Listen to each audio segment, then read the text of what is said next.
Yo, what's good people? In this video, what we're going to do is go over what to eat and how to train if you work a office job. So you're doing a 9 to 5 grind like I am, what I sort of do to help me in the gym and how to stay on track throughout my period of training. So be sure to stay tuned with the rest of the video and all the tips.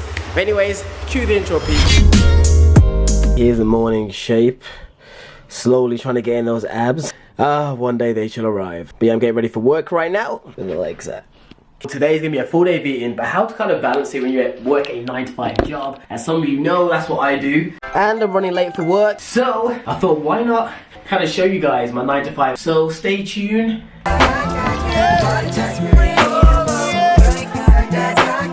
Alright people, I'm currently just pulling up to work right now. I am 15 minutes late, which is not good in the slightest. Hopefully my boss don't say shit.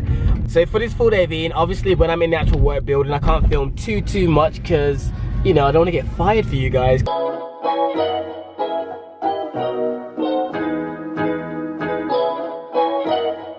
Alright people, right now we're on lunch break. And the one thing I want to say to you guys, if you work a 9 to 5 job like I do, so you're in an office sitting down virtually all day, the best thing you can do is make sure that you're moving around and walking. Sitting in one spot all day is not healthy for anybody.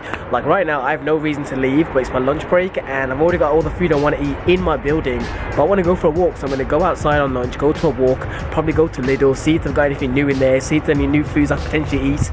And that really does kind of help with not being too stationary.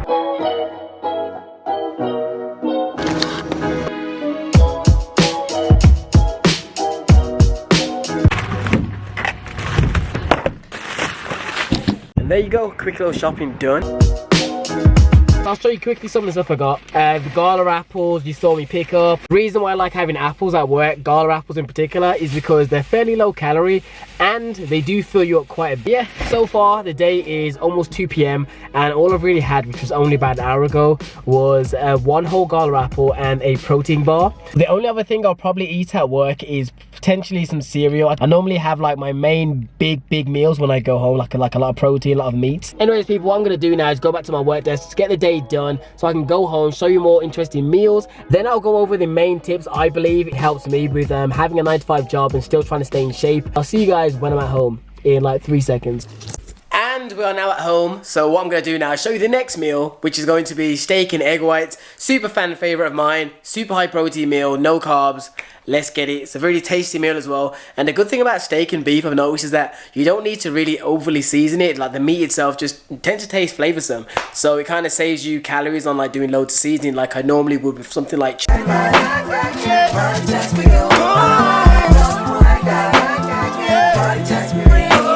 Alright people, and here is the food I'm about to eat. So we've got 220 grams of the steak, and then I've got, it was meant to be 200 grams of egg whites, but I think I poured in a little bit more. It's more like 250 grams, but I'm not complaining, it's just extra protein. Anyways, while that's cooling down, I thought I might as well give you guys some of the tips. Tip number 1, I already mentioned, which was being more active. I already said, whenever you can, walk around. If people are allowed smoking breaks, you should be able to get up, walk around, stretch your legs.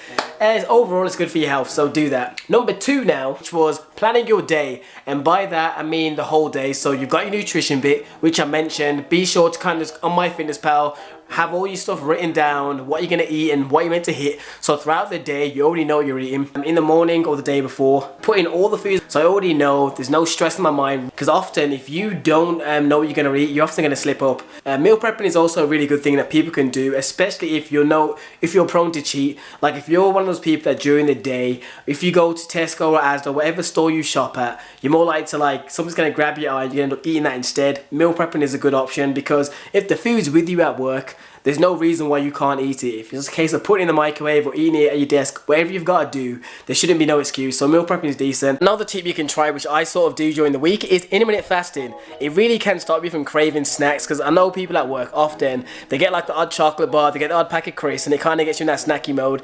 If you set your eating window, say from 1 p.m. to 9 p.m, and in the morning you just eliminate all those kind of snacky cravings you have, and you start eating at that point, you're less likely to snack because during, like, say if you work 9 to 5, during that 1 p.m. period to 5 o'clock, if you've started to eat your meals, then the chances are you're not gonna really have time to snack, because you'll start eating your first meal. I don't really want to call it breakfast, but you'll start eating meal 1, potentially maybe have like another more nutritious thing would be a snack like an apple or some fruits, and then by the time you finish that, you'll be like time to go home after work, and that's when you normally fit in the rest of your calories, which is most likely bigger meals in most cases.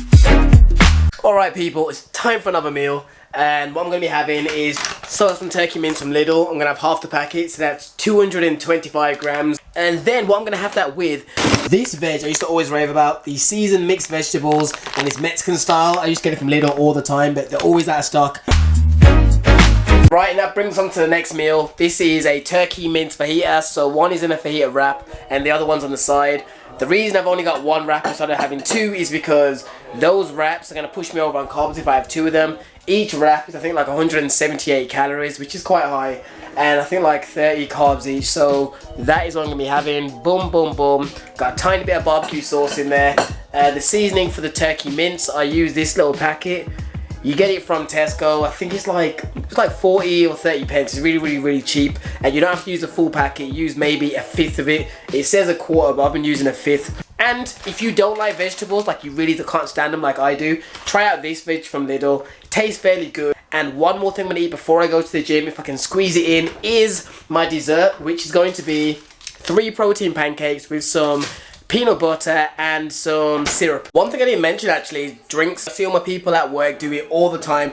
They drink so many calories and don't even realize it. Like they're drinking non-stop Cokes, Tangos, all these crazy amounts of drinks, and people often forget drinks have calories, especially the fizzy drinks, especially all the big brand names. They have like 30 grams of sugar in it. So if it's me personally, I always drink like water or cordial. This is just like some pineapple squash, and there's barely any calories in it. And that is why I'll just fill up and drink loads of those per day. I try and drink as much as I can, because the more you drink, the more you're going to piss, which is going to make you look leaner overall. So yeah, try not to drink your calories where you can.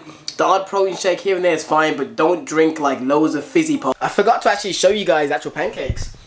So here's what I've got. So I've got 3 protein pancakes, peanut butter, and all I'm going to do is add, where is it? A little bit of this 0 calorie pancake syrup, and then I'm done.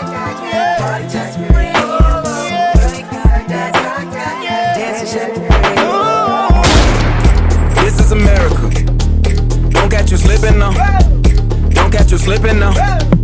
Look what I'm whipping now. This is America. Don't catch you slipping now. Alright people, right now we're in the gym. Hopefully you can hear me. But basically, what we're going to talk about next is how to actually train if you work a 9 to 5. The best thing you have to do from the beginning is find out how many days a week you can balance actually going to the gym. If you just work a 9 to 5 job and you haven't got kids, the chances are you can literally sacrifice at least an hour and a half of TV to actually make it to the gym, and then you find out how many days you're willing to go to gym and available to. So if you only go to the gym say 4 days a week, we'll find a 4-day split or 4-day workout routine. I have some in my channel, feel free to check it out, and that will be applied to that, or a 5-day split or a 3-day split.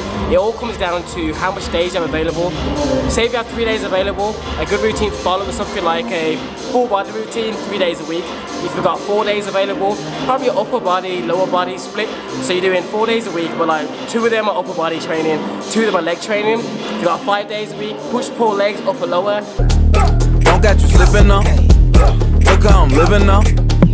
Police be tripping now. Yeah, this is America. In case you couldn't hear me earlier on, what I was talking about is finding out how long, let's crop here for a bit while I tell you guys what's going on. Basically, figure out how many days a week you can afford to go to the gym and it not be a detriment and you don't dislike it. So it's all about how many days you have available, then you can apply a routine to that. For example, if you can only train 4 days a week or 3 days a week, there's no point you doing a push-pull legs routine if you can only train 3 days a week, because you're going to go in a whole week before one muscle group is getting hit again because it's so far apart. you need to get volume in. So when you have like an office job, you need to maximize as much time as you can in the actual gym. So you want it to be optimal. So when you're in there, you want to make sure that you're working out muscles literally as hard as you can. Alright, once you've actually got the day sorted, so you know your routine, you know how many days you're going to train a week. And one of the final things in terms of gym is definitely being consistent. Like, you don't know how many people at work always talk to me like gym is like such a hassle. Like, oh my god, I hate it. And they end up falling off. If you don't enjoy the gym, chances are you are not going to stick with it. It doesn't matter how much like if you hate the gym truly, you're not going to stick with it. You may last maybe a month, you may last 2 months, but if you hate it, it's going to eventually be that point where you don't go. You're going to be like, you know what, I'll put it off till tomorrow. Then it's the next day, then it's the next day. So you have to get to a point that you enjoy your routine. Because if you're, just think of any hobby that you've done. The whole point is the gym is meant to be a hobby, not like a hassle. So think of all the hobbies that you do. The ones that you enjoy is the ones that you stick with the most. The ones you get bored of or you just dislike, you tend to fall off track. So be sure to get to a point where you enjoy the gym, you know what I mean? Make sure the routine is catered around you. You shouldn't be like catering your life around the gym. It should be the other way around. You live your life and you fit the gym in where possible. The only times I'd say adapt your life is if you keep saying that you have no time for the gym, but you watch loads of TV shows, you do loads of gaming, that's the time where you could cut down all that free time and use it and do something else which is probably going to be more beneficial for your body. So, but that's my 2 cents. Everyone's different. Ooh, one thing I never mentioned was how long to spend in the actual gym. You don't have to be in the gym 2 hours. Usually I would say an hour in the gym is adequate if you're not doing any cardio. Strictly on the weights, 45 minutes to an hour and 10 minutes is more than enough. And then maybe an extra 20 minutes if you want to do cardio. But definitely do not act or do not think that you have to be in the gym for 2 hours every single day. That's not the case whatsoever. I don't do that. Like, I'm in the gym usually an hour and a half, maybe an hour 45 if I do a big chunk of cardio.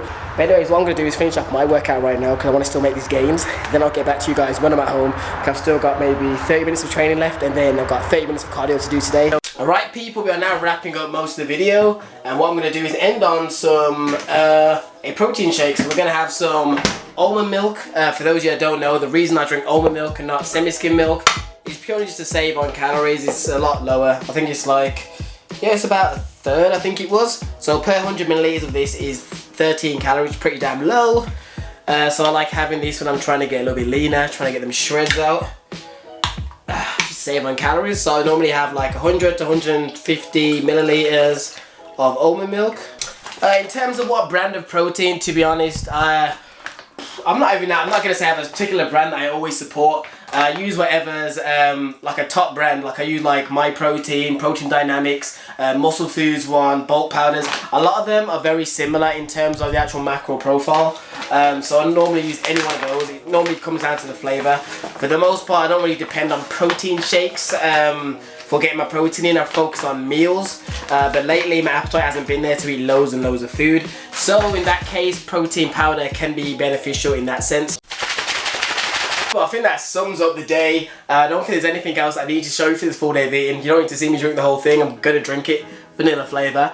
So all I can say is hopefully this video helps some of you guys out, because a lot of people always talk to me about, I work a 9-to-5 job, how can I do it? It's so hard. Because a lot of them don't realise that I do the same thing. A lot of people still believe for some reason that I'm a full-time YouTuber, and I'm not. Been working a full-time job from the get-go. 5-6 years now I've been doing this, so I've managed to do it alongside running the YouTube channel and various other things. So it can be done. It's all about setting balance. Anyway, your boy's about to bounce out. Ooh, slowly almost getting lean. Deuces people, stay getting gains, and I'll see you in the next video.